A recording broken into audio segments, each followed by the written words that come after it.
And welcome everybody once again to the 2020, this time the Bahrain race 15, the Bahrain Grand Prix.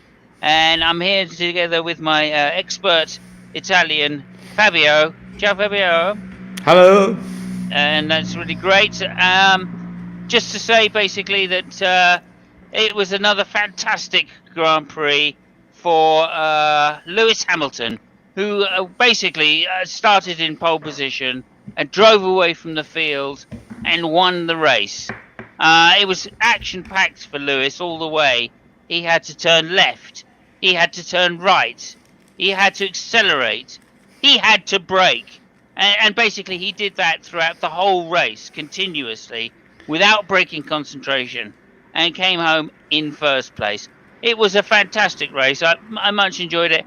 I mean, it's got to be his 94th victory, 5th probably.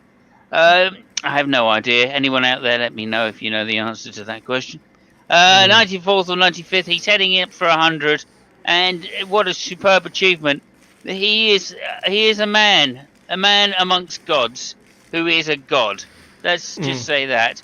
It's superb, and that was basically the race. Not a lot else happened behind him, I don't think, and not a lot to talk about anyway. Well, Go ahead. what about the safety cars? Oh, the safety cars. Oh, the safety cars. Yes, of course. I mean, they were silver. They're Mercedes as well, of course. No. I mean, No? I'm talking about the safety car and then the red flag. The red flag. Yeah. Oh, the red flag. Yes, of course. Yeah, the Spanish drivers with the red flag. Yeah, like a bull. Red flag to a bull. That was Lewis Hamilton. No. I'm talking about the safety car, the red flag, and the French guy. The French The guy. French. Yeah. Ah, the French guy. You're talking about Enfant Incredible, Mr. Well, I don't know his name. Yes, I mean they were great. The French drivers were great. No. Daniel Ricciardo was very. No, listen. No? I'm talking about the safety car, the red flag, the French guy, and the motherfucking big ball of fire. What race have you seen? Great Balls of Fire, yes. Great Balls of Fire. It was a fantastic track. Carl Perkins or someone, I don't know who exactly it was. Johnny Nash, I don't know. It was fantastic, yes. What are you talking about? Are you sure you've watched the same race that I did? Because Lewis Hamilton won, though, right? Yeah, Lewis Hamilton won, but I'm not sure. Okay, well, listen, have you seen this? Let me just check out. Oh, this thing added. Okay, hang on a second. Yeah. No, what's this? Oh, wow. Okay, is that behind Lewis Hamilton? Was that happening behind Lewis Hamilton, was it? It was happening somewhere. Oh, and there is a Mercedes. There it is. Fantastic car. Yes, there's a guy on the track. Have you seen this? There's a guy on the track. Oh, wow. Okay, that is quite a lot of flames, I will admit. Yeah. I've always said, though, the Haas, it's half a car, really, isn't it? And that just goes to prove it. Yeah, that's quite spectacular. Ah, yes, now I know what you were talking about. You're talking about Grosjean. Yeah. I thought that was I thought that was just made up for Netflix. Jesus Christ. Well, but they started the race again, right? I mean, basically. So I just thought that first start was just a run through that Netflix wanted. I didn't expect that. Hold on a second. Give me, Jesus. I mean, we're laughing because everything went well, but yeah, he is okay. Grosjean is okay. Yeah. And no, it was a very serious crash, and we're lucky that it happened in the modern age because obviously, when I first started watching Grand Prix back in the 1900s. They weren't quite so nice.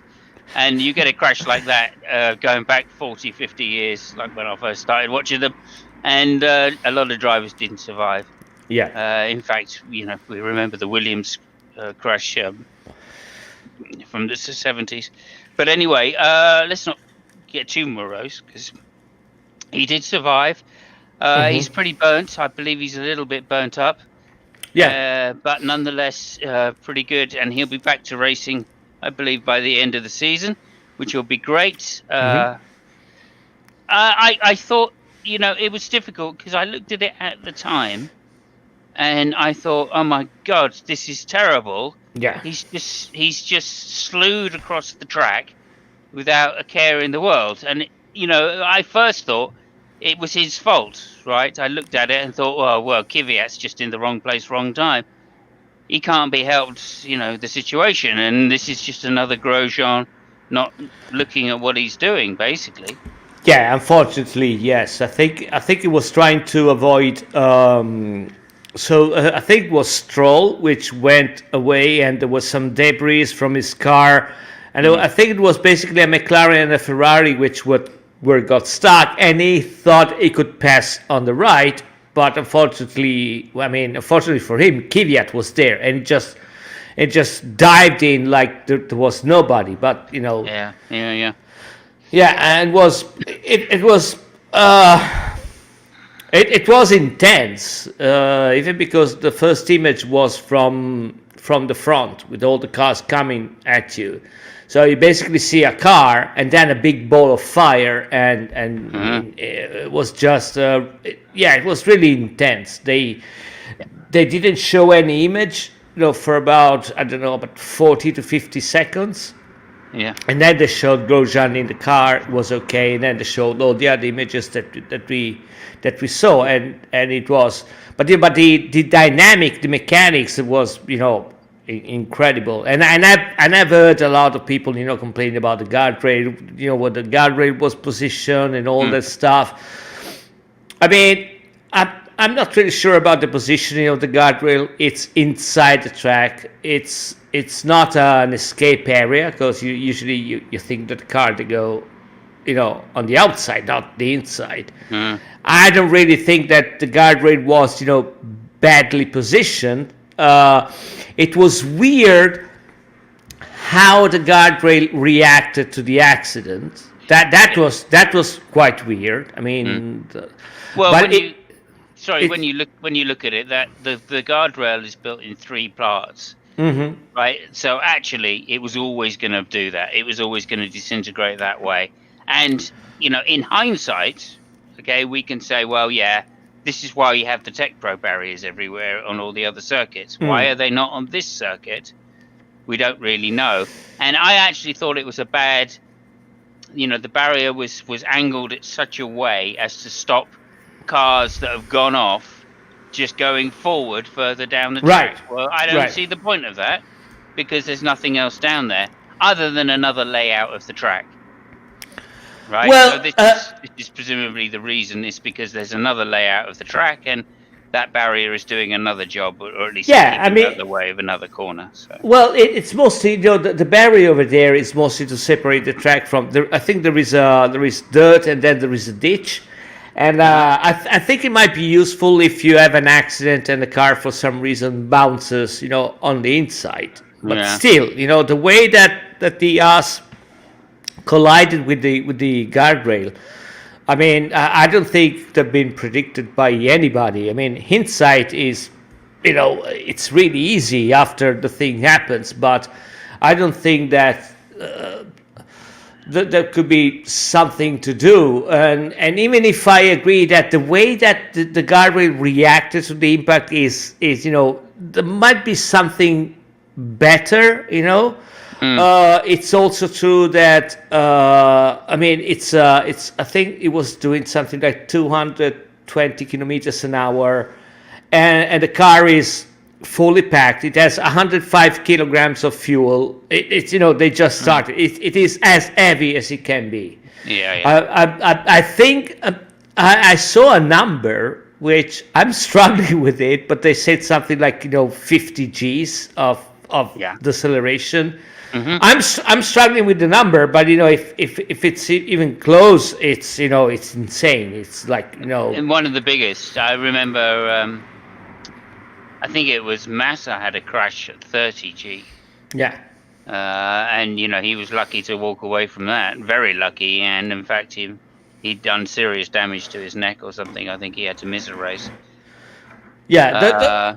There is only a couple of things I want to say about the accident, because first of all, the way that the car reacted was amazing. It worked exactly the way it's supposed to be working, but for the fire. And I mean, I can't really blame it, because basically what happened was the car got struck in the barrier. The energy which was still going in this direction made the car turn, and then the thing which was supposed to detached, which is all the engine and the gearbox. Yeah. And the safety cell just remained stuck in the guardrail, in the barrier. Yeah. Yeah, I mean, which was luckily enough of it went through the barrier that he could get out the other side. I mean, imagine if it had only half gone in there, he wouldn't have been able to get out. Yeah. So Right? I mean, right. I mean, and that two things I want to point out. The first one is that the halo basically saved Grosjean's life. There is no doubt about it, because if you see the images. The second one is that I found really touching, is that everybody praised the way that car specifically is built. That car is built by Dallara. Dallara is world famous, known for building cars, racing cars. He builds all the Indy cars, and one of the things that Gianpaolo Dallara is really keen on, and I've heard him talking about live, is really keen on safety, and is really careful about that. And today he made a letter to a newspaper, and he said, well, you shouldn't really thank me. You should thank Jean Todt and all the FIA and all this. So he was really humble. But I still think that a big part of what has happened and what has not happened has to be given credit to that guy, which, by the way, is the same guy which builds the F3 cars. And if you remember, I think it was a couple of years ago, that girl in Macau, which basically flew it flew into the spectators, and she just survived. That was still one of his cars. So big credit to the engineers, and big credit to everybody. We should just also point out that those Dallara chassis in the IndyCar are designed to crash at whatever 250 miles an hour, which is more than any Formula One car goes. Right. So again, just big shout out to the designers there. I'm sure that chassis is slightly over-engineered. Yes. Whereas some of the other chassis may not be quite so engineered. Although Haas, of course, being a backmarker team, they're struggling themselves, so they're going to be saving weight in all the areas they can, just like every other team. And that's what kind of shocked me in some way, is to see the car detach that easily. That was a little bit shocking, I have to say. I thought, but again, this is down to the barriers, and I think if there'd been a Tech Pro barrier there, then that accident wouldn't have been quite so dramatic, and I think Grosjean would have probably walked away with a little less damage. Yeah, but that is actually, the fact that it touched like that, is it's by design. All the cars, the safety cell with the driver's seats, and it's built in a very peculiar way. They got measures, they got protections for the legs and all that stuff. But the way they're built, I was really amazed by that. And when I saw that, I still couldn't believe it until I saw actually a modern F1 car. The engine and the gearbox are bolted to the chassis with, in some cases there are 6 bolts, in some cases there are 4. It's incredible. They're just bolts, and the reason why it's, if something like that happens, the whole rear, which is the heavy part, is supposed to, to get the fuck out, get away. Yeah, yeah. So Yeah. yeah, Yeah, I think as Formula One's been pretty lucky with this yes, crash. In general, I think lucky because maybe the safety standards of that circuit aren't quite up to it. And I think next week when we go back there, you will see a lot more Tech Pro barriers around the place all of a sudden. yes, Because clearly metal barriers on the edge of a track, even if it's, and the reason presumably they're not there is because it's such an unexpected place to have a crash. right. So, okay, fair enough. He's got away with it. Let's just improve the circuit and let's not have metal barriers. Like, the other thing, of course, is that any oil getting out, any petrol or gas getting out there, for the Americans' gas, it being a metal barrier, that's just going to cause sparks. Yeah. So, of course, there's going to be a huge fireball. That's not really surprising. And maybe they do need to look at if this rear is going to snap off.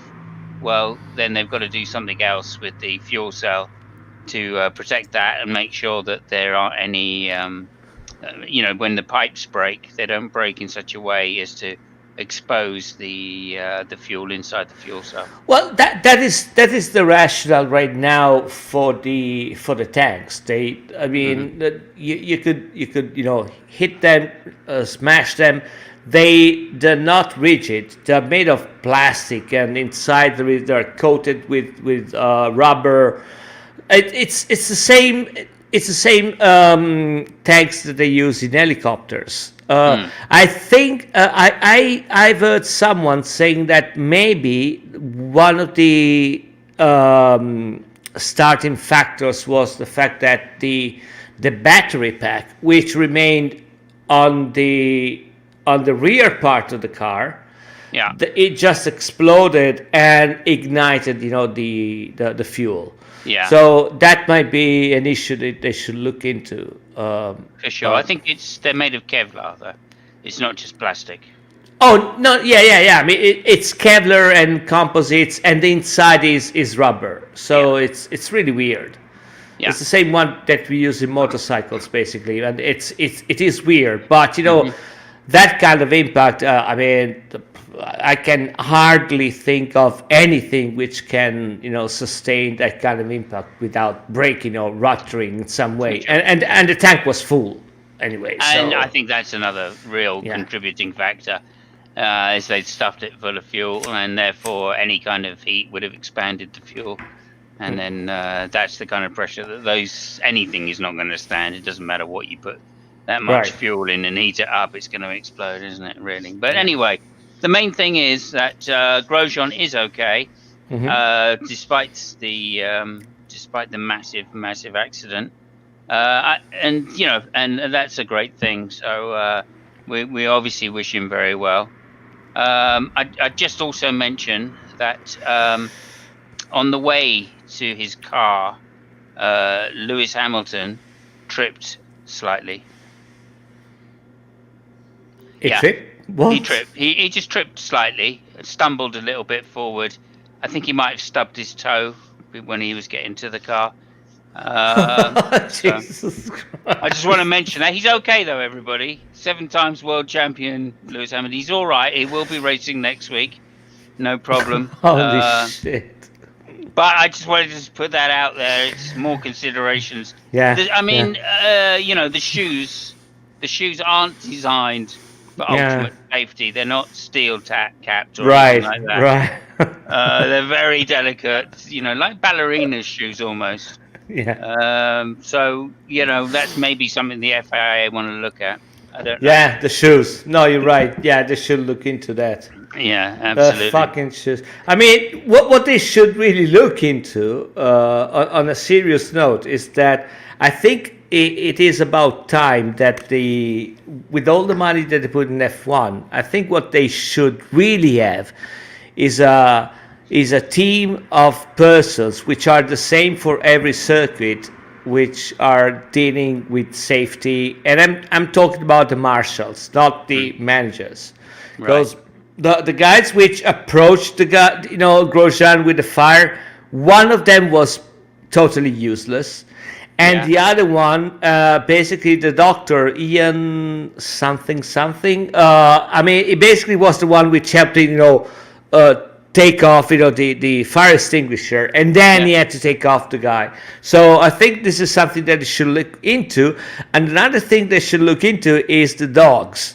There were 3 dogs roaming twice. I think it happens in free practice, and Yes. Yes. yeah, and none of them was Roscoe, so that was a problem. Well, yeah, no, that's obviously that's good news, and we want to stress that for everybody out there. Yeah. Roscoe is fine. He wasn't one of the dogs that got out Well, and it's escaped. fine. He's a vegetarian dog. It's not fine. It's really not He's fine. a vegetarian dog. It's really not fine. I'm sorry, but it's not fine. I mean, Lewis is a brilliant driver. Nobody can say anything about it, but I mean, a vegetarian dog. Okay, yeah. So a quick hello there to Wildheart. Thank you for joining us.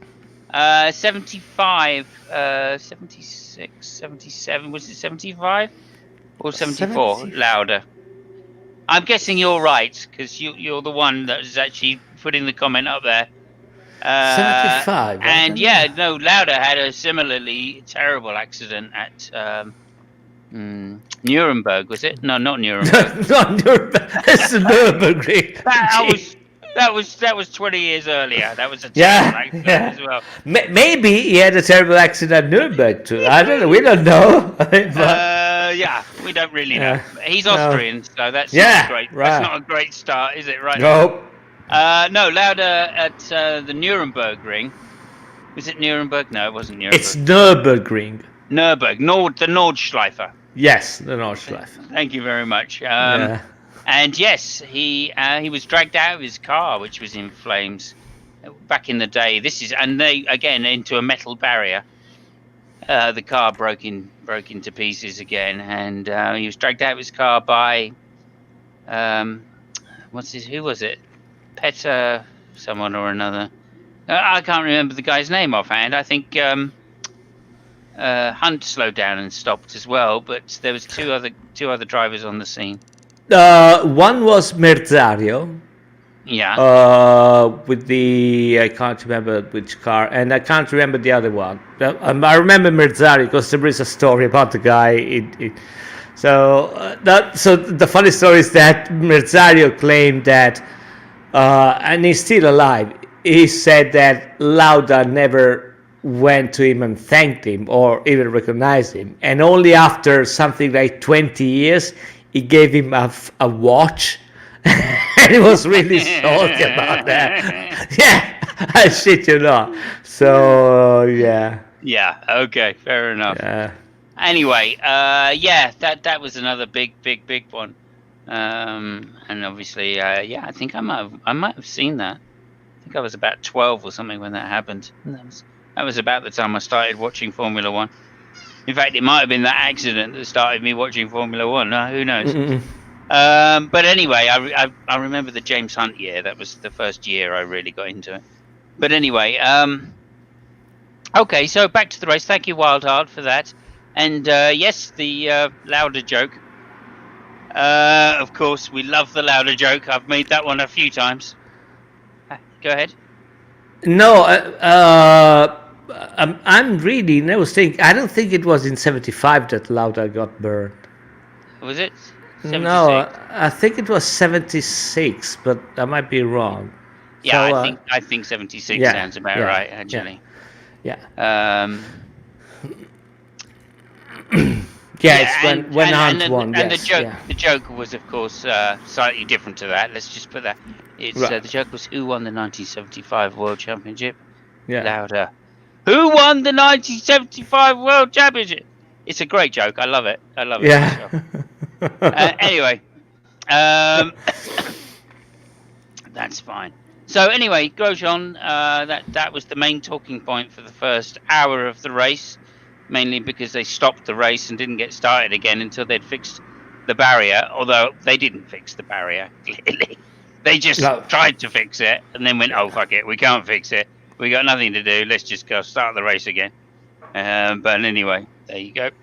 Yeah. And then on the second restart, I think it was Lewis Hamilton that got away the best, pulled away. He drove left, he drove right, he accelerated, he braked, and of course he won the race, and that was all that happened. So thank you, everybody. It's been hang on a minute. There was another crash, wasn't there? Yeah, there was another And one. Was Kvyat involved? I'm guessing. Yeah, I mean, He was involved. Okay. and I'm not really sure it was his fault either. Even the second one, he got 10 seconds penalty, but I think it was uncalled for. It was. Well, he stuck his nose in. Let's put it that way. Yeah, but I mean, still, a stroll, just turned like there was nobody there, and but.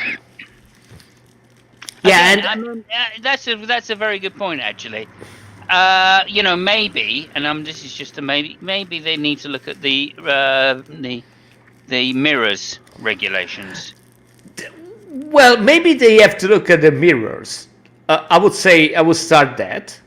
Yeah. And then, I mean, if they want to make them bigger, okay. But I think that starting to look at the mirrors would be a good thing. Yeah. Well, I mean, this isn't the first time this season we've had problems with cars not knowing where the other car is, etc., etc. And again, in the old days, no problem. You would know a car was there because you would hear it. Yes. Because they were fucking loud. Yeah. Not anymore, of course. So this is another downside with having a 1.6 liter engine, right? Yeah. Basically. So I think maybe look at slightly larger mirrors, or making the mirrors cover a wider angle, or etc., etc. There's several different ways you could do that. Of course, they might put lights, so the guy behind can flash the light before passing. There is always that as well. Yeah. Or actually, they could just put cameras, rear-facing cameras. So, and then you could have a little sensor on the dashboard, like clear, all clear, all clear. Yeah. Or do it the way they do it in IndyCar, and have spotters. Yeah. Well, in the car it's a little bit different. They usually, the car don't usually dive inside the way that they do in F1, because they don't brake ever. Like never. So. Yeah. That's not strictly true, of course, but on the big circuits, yeah. And of course, you can have one spotter per car. In an IndyCar race, you'd need several spotters. Yeah. Although obviously, Lewis Hamilton only has one spotter. Can you guess who that is? It's Bottas, I think. No. Bottas.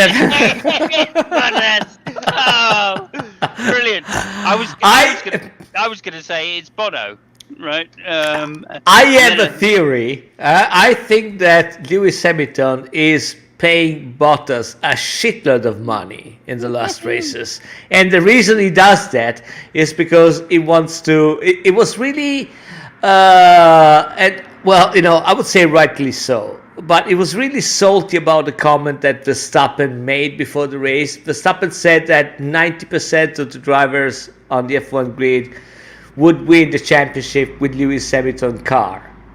Which, it's a shitty thing to say. I think it has its merit.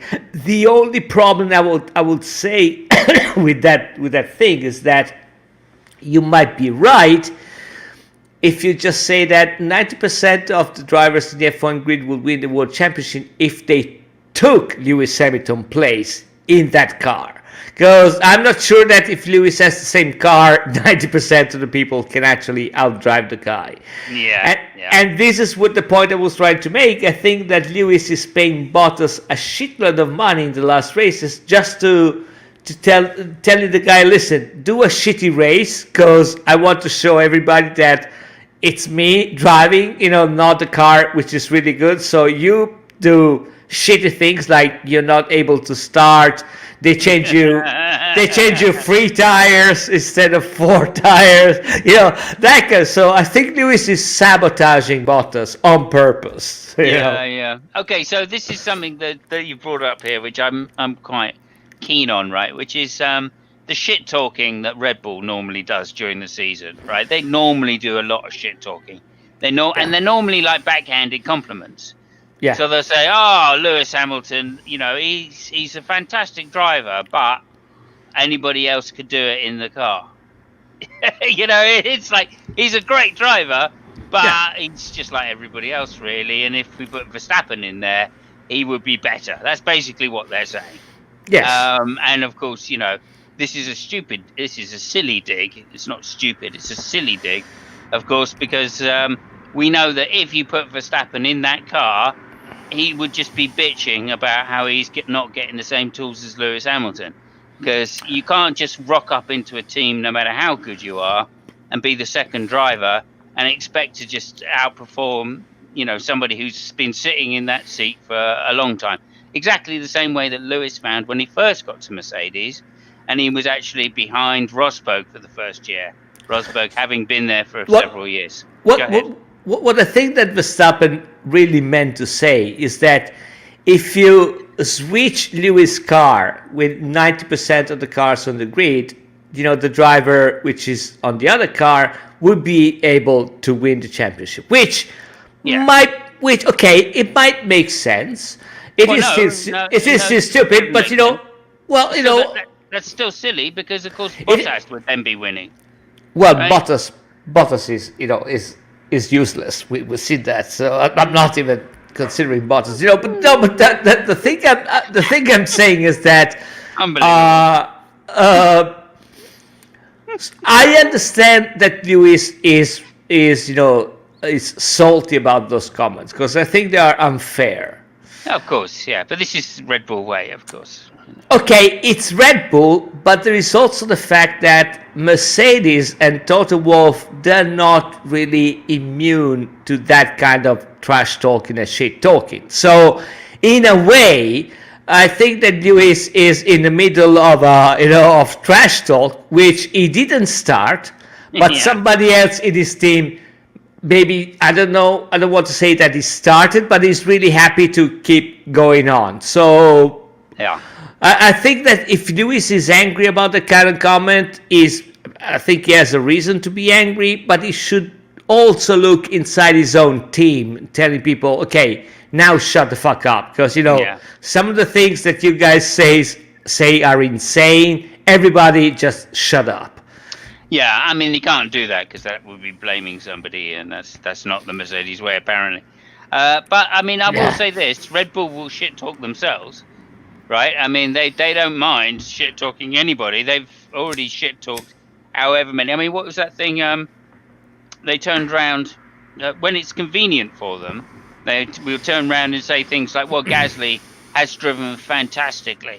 Mm-hmm. He deserves a seat in the Red Bull team again, in the top team again." And then 3 weeks later, Red Bull gets signed for AlphaTauri again. Well, I mean, Red Bull is full of shit. We don't discover this today, No, that's true. But I'm just pointing out again, and the fact that they just keep, they keep doing this, right? They just want to get their, the headlines in the papers for that brief moment. And the thing is, other people are copying it. Verstappen is now doing the same thing. He's copying it. Tost has done the same thing. Right, he now copies this shit-talking stuff again. Haas have started doing it from time to time as well when they talk about their drivers, and it's like, well, this is pointless, right? This is absolutely pointless to be doing this because all you're doing is getting in the papers for 1 week, and then you're looking like an idiot. That 2 weeks later, when something completely different happens.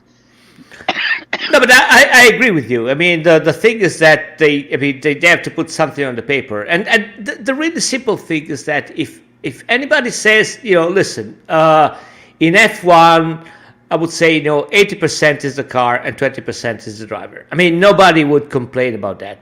Maybe somebody would complain because they would say, no, it's 90-10. Okay, but that's something that we all know. But there is a difference between, saying that in general and, attacking the driver specifically, especially, when you got your own problems in your own team, and everybody has. So Indeed, yeah. It's really weird, But I mean, Verstappen is the I think is a product of Red Bull. I'm talking about generally as a driver, Yeah. as the way he speaks. He's a product of that kind of environment. And Yeah, I think he's getting frustrated this year, though, because in previous years he's never done this. In previous years, he's always supported other drivers from other teams and done his talking on the track and just said, look, I'll beat you on the track, and that's it. Now he's frustrated, I think, because he can't do that on the track anymore because his car isn't good enough. Now he's like, oh, there's nothing I can do. I can't get near Lewis. You know what I mean? So all I've got is these snipes saying, well, if I was in the car, I would be better than Lewis. Well, I think yes. There's no way we're ever going to find that out, is there? Because, Right. you can't get in that team because you signed a stupid deal with a shit team.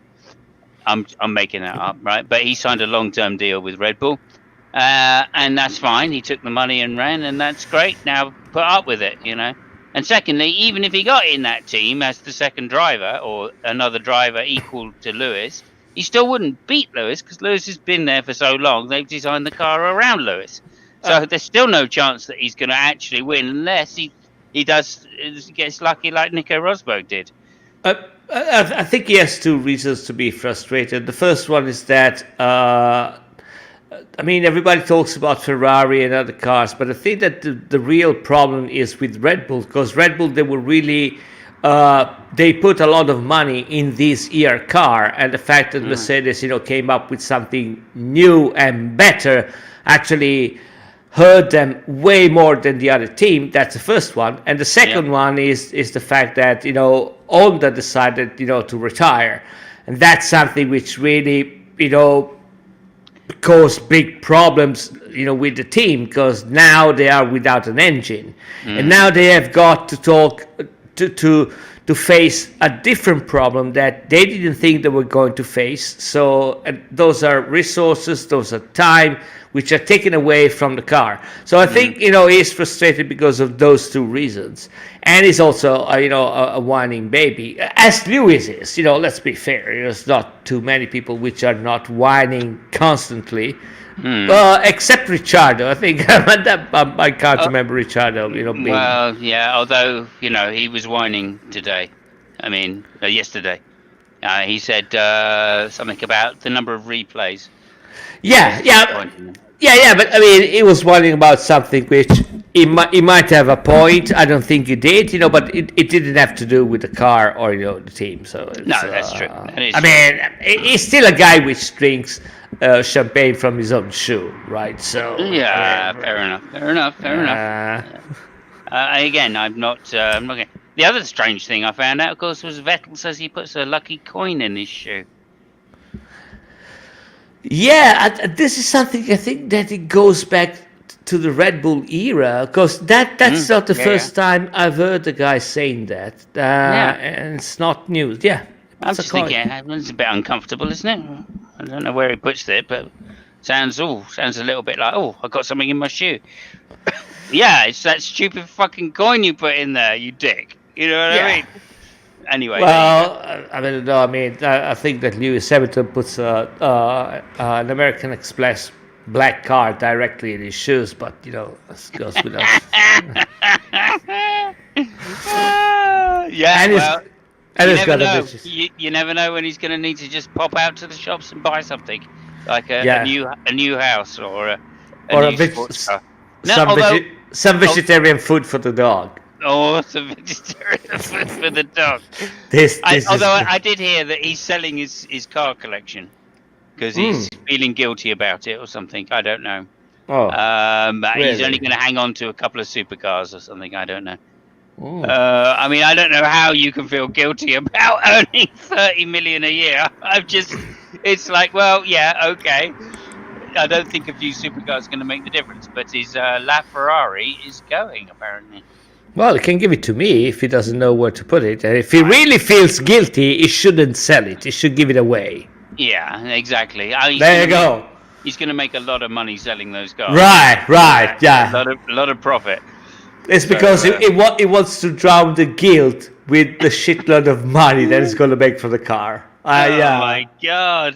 And he bought them so cheap as well, really. Oh You know what I mean? yeah, right. So Yeah. there you go.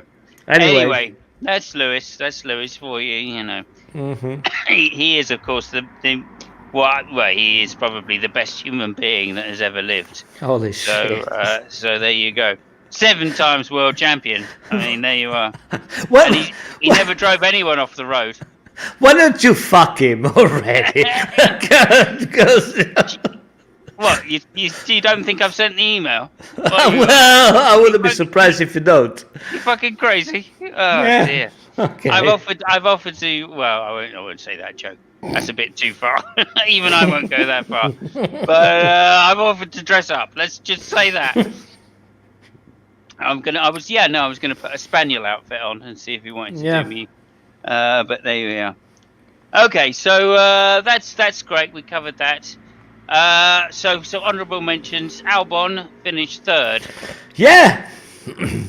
Only because Perez's engine decided, to fuck off and die. But yeah, Yeah, he got 3rd. exactly. And I thought that was a bit of bad driving by Perez. Again, he's not gonna. He knows he's not going to be driving next year, so he stays on track, dropping all that oil. I just Yes, thought I that agree. was a bit. Yeah. That was a little bit poor. Yeah. What, you can't see the flames coming out the back of your car? What, are you kidding me? You can't feel it through the fucking accelerator? That maybe the performance isn't there? And I'm sure he had a chorus of engineers in his helmet, shouting to him, "Stop the car! Stop the car! Stop the car!" Yeah, and he just kept on track, and not just kept on track, but kept on the line, the racing line as well. Yeah, cause So, fuck it. back in the days, that would have been a big no-no because, people used to go off on oil like ain't no tomorrow. But obviously, these cars with all the downforce didn't even notice it. So there you go. So that I felt was a bit poor. Unlucky though, he drove a great race again. So. Showing that he deserves to have a place in Formula One, even if he has to pay for it. So that was that. Albon 3rd place. Again, I felt he was always slower than his teammate by a considerable margin. He qualified like maybe 6/10 slower than his teammate. So there's still a huge gap there. Yeah. And I can only imagine that Red Bull are hanging on to Albon because of the money again. That's the only thing I could think of. Because although he is well thought of by his generation of drivers, he's not demonstrating it. No. He really isn't demonstrating it, and maybe it's because his style of driving doesn't suit the car. That may well be the case, but then don't be in a Red Bull, because Red Bull will not change their philosophy on car design in a hurry. Yeah. They always have cars which oversteer like anything. So that's how they go, and then they expect the drivers to hang on to it. I guess we should just also mention the McLarens. Yes. Norris, who finished 4th, and Sainz, the future red driver, finished 5th. Came all the way from 15th place. So that is very creditable drive by Sainz once again, showing that he really does deserve that Ferrari place, and showing that they made a really good choice to get him over anybody else. Yes, no, I agree.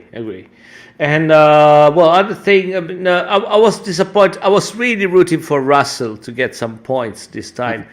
And by the way, there is a really funny thing about Russell. So Russell right now is the 5th best driver of all times, which beat his own teammate in qualifying and race, and is the 5th best driver of all time.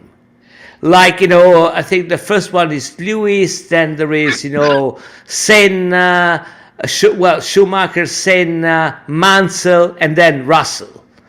Which is, it's a really weird statistics, but yeah, fuck it, he's there. It's among the 5th of best driver of all times. Beating his teammate. It's and maybe something to do with the fact that he's in probably the worst team of all time. Well, listen, regardless, the guy unfortunately hasn't scored a point yet. I really hope that he's going to do that, before the end of the season. If it's, it's going to be tough. But, at least there's something to cheer up on, say, well, there you go. Yeah, indeed. They call him Mr. Saturday because he's such a great qualifier. Yeah. And that is worth a lot to a mid-range team. Mm-hmm. Those extra tenths in qualifying make a big difference to the points tally at the end of the season. Yeah. Hence, so now, Norris fourth place. Yeah, not a good race, I think, for the Renault. They tried something with the tactics. At least they tried to do something. It didn't really work that much, but they tried. Ocon and Ricciardo, drove a consistent, and quite nice race. We talked about Bottas. That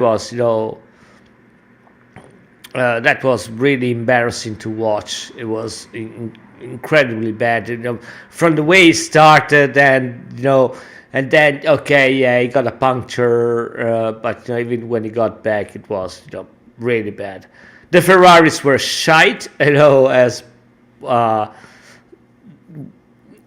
anybody with half a grain of salt would have predicted on a track like that. And they're going to be bad next Sunday too, on the same track but faster. So there's not too much to say about that. Well, there's a little bit to say about it. I mean, you can say whatever the fuck you want, but that wasn't really surprising to anybody. No, not bearing in mind this year. It was surprising that last year they were so good, though, and this year they were so bad. Yeah. So that's a little bit strange. This is normally quite a Ferrari track, and so goes to show that whatever they've done this year, whatever changes they made to the car, engine changes, has really hurt them a lot. So.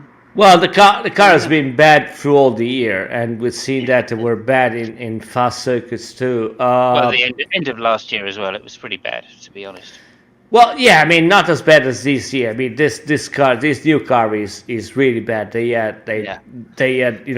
suffer from the engine thing, but I think it's not. As we said more time and time. I don't think it's only an engine problem.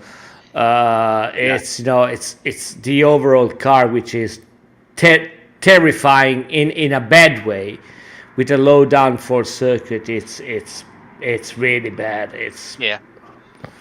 Again, I don't know why they tried to change their philosophy this year and go for a higher downforce car, less efficient, and they seem to have sacrificed everything in that way. At least last year they were getting up there from time to time when the track allowed them. I don't think we'll never know, the real story about that. The beginning of the year reasoning that they tried to do was that there were a big difference between the data that they were getting from the simulations and the data they were getting on the track. Yeah. Which, I mean, I can see that. Okay, so I can understand that might be a problem.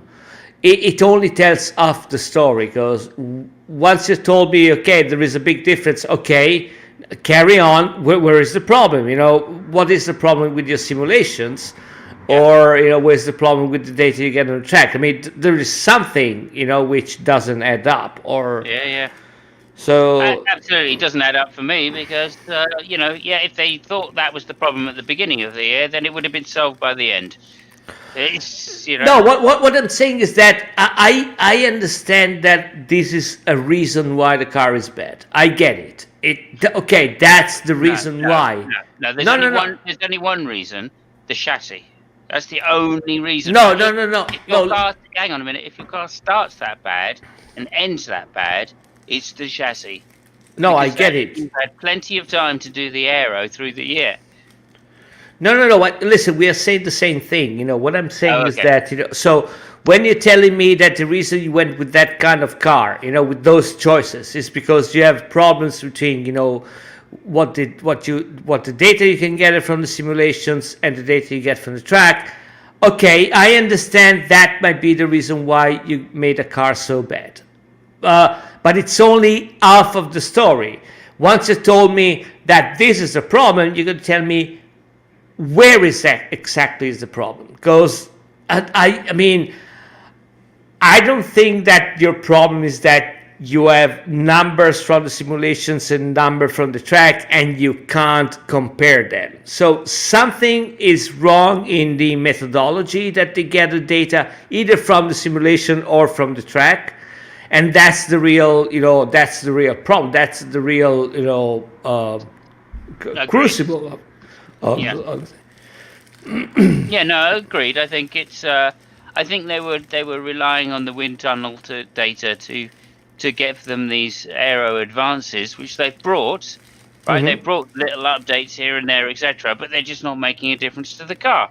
Well, why not? right. That's because the basic philosophy of the car is incorrect. But that can only be the reason. The only reason that can't be the case, that it's just aero, is the fact that they haven't been able to fix it. That's my main Yeah. point. My, They, my, my, my you know, only hope is that they figured out where the problem is, in that data set. So where they have to tweak.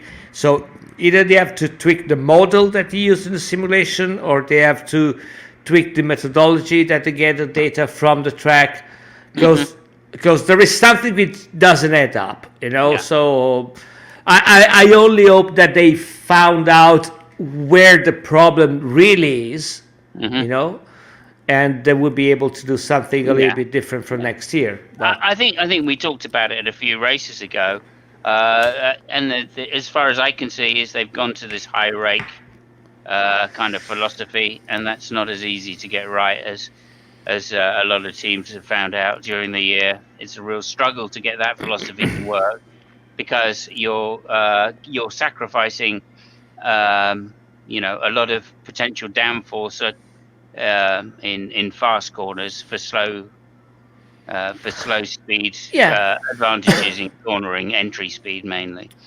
yeah, So, and I think that getting that balance right is really difficult. You're giving up a big chunk of what you normally rely on around most circuits, and you're having to retrain your drivers to drive that way, to take advantage of the slow entry or faster entry speeds into the slower corners, to make up the time. And if you're not doing that, if you're not really chucking the car in, right, which I would say is the obvious difference between Leclerc and Vettel.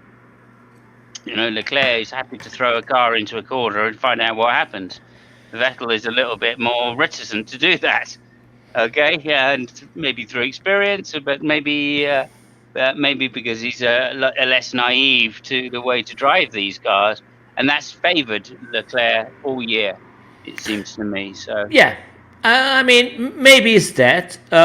Maybe I think it. I still think that it was really interesting what came out from the AS team a week or a couple of weeks ago. The problem that they had in maintaining stability in the rear because of a thermal excursion.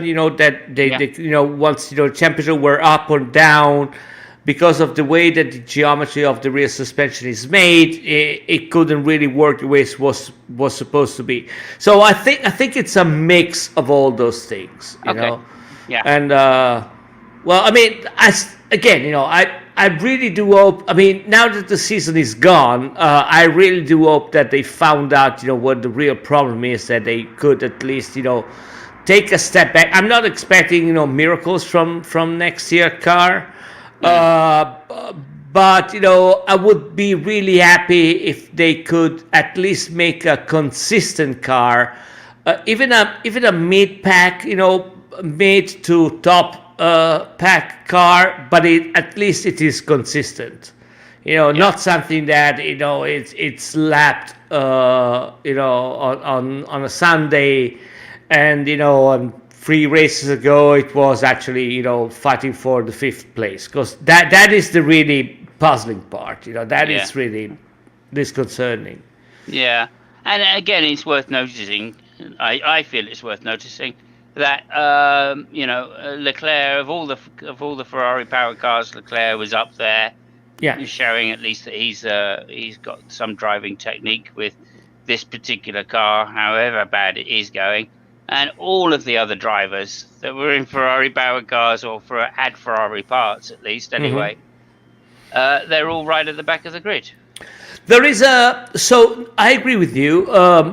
That there is a thing to say about us, though. And it's not something that I said. It was something that Jacques Villeneuve said, I think on Saturday. He's And done some trolling. yeah. So, and he was talking about us, and he said, the issue with us is that they came in F1, and they came as the American do, thinking that, I can do things better but cheaper. They now figured out that they can't do that. They didn't choose to bring drivers which bring them money, because they thought, I'm smarter than everybody, I can do things better with less money. That didn't work out.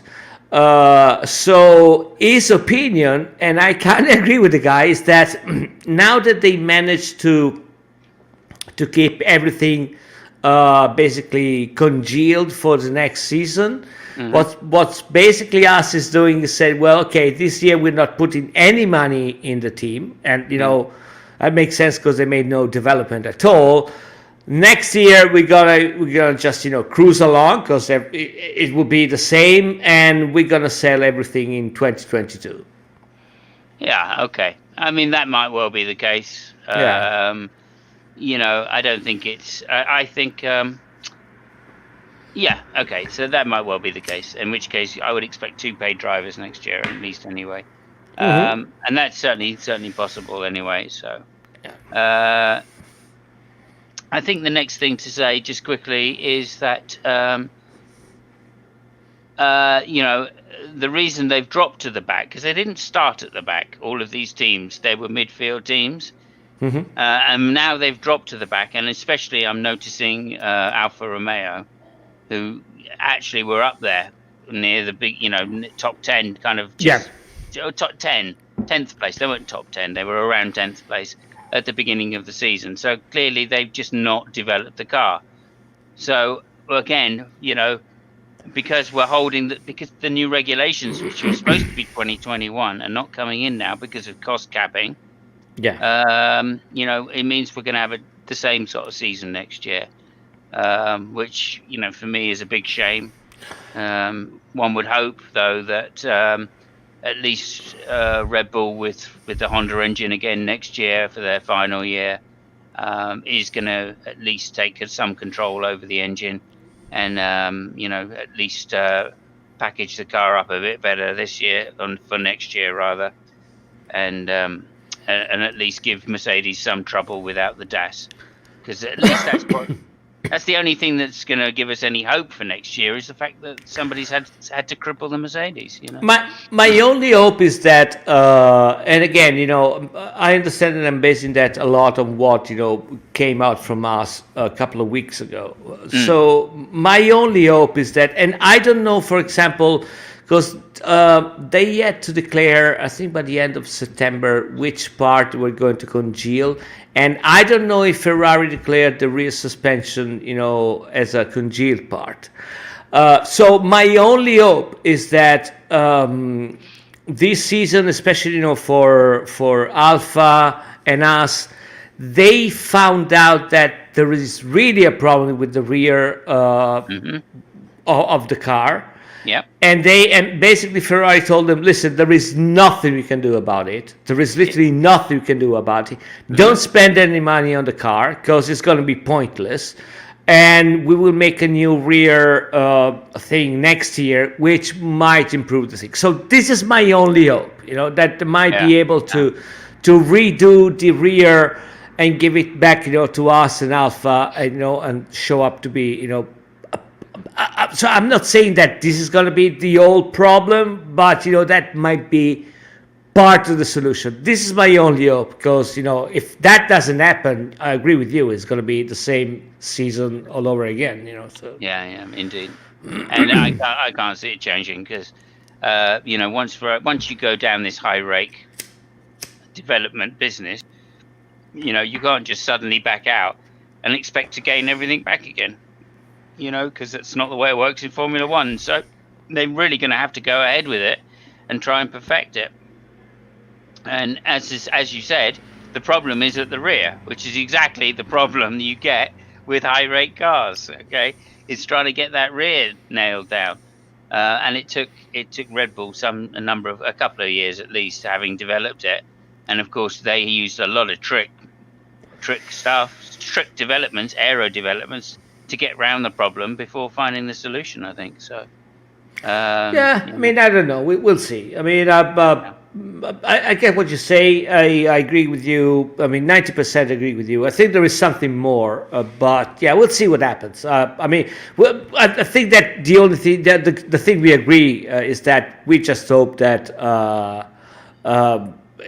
something is going to change. So. Yeah. Okay. Alrighty. So we're looking forward. Bahrain next week. Mm-hmm. It's in the short circuit, so that should be fun. More like Thruxton. Yeah. That'll be great. And it's a shame it's such a low grip track, really, because otherwise, well, I mean, we're not going to get much overtaking anyway, so it makes no difference. Oh. And let's just hope that Grosjean. Our thoughts go out to Grosjean. Mm-hmm. And obviously my thoughts particularly go out to Lewis's toe. I hope he's okay for next week and that it doesn't affect his performance. And that's where I'll end it. So thank you very much, Fabio. Is there any last comments? Fittipaldi is going to replace Grosjean for next race. Yes, the young Fittipaldi, not the old one. Not the old one. And that'll be good to see as well, because we always love a Fittipaldi in Formula One. Sorry, one last thing before we leave. Talking about young drivers, what Renault said, I think that was fucking brilliant. So that before the beginning of the season, they make tests for young drivers, for the rookies. Mm-hmm. So what Renault said. We have a rookie that we want to put him on the car to test it, and the rookie is Alonso, which I found that was fucking brilliant. Yeah. Although they've now changed that and accepted that they can't do that. Oh, really? So so they've got two drivers. I think it's Sonoda as one of them, and I can't remember who the other driver is. Someone famous. Or someone's famous son. I can't remember who exactly. Somebody reminded them that that the guy won a couple of world championships. It's not exactly a rookie. But what they are doing is giving him a couple of days after the young driver's test. Yeah. And they've hired the circuit, and they're presumably going to give him like a 2018 car again or a 2019 car. Right, I can't remember whichever car they've arranged for him to have, a Clio maybe. Gonna give him a Clio, whatever it is. I think you'll find it's an Alpine GTR. Who knows? But there we are. Okay, so thank you so much again. I look forward to watching the race next week, and I can only do that thanks to you. So much appreciated. And as I say, our thoughts go out to Grosjean and his great balls of fire. Yeah, if somebody doesn't know how to watch the race, just send me a message. I'm on it. I'm on it. Yeah. Fantastic. We won't talk about it anymore, just in case they're not watching. No. Okay. Thank you very much. Ciao. Ciao. Okay.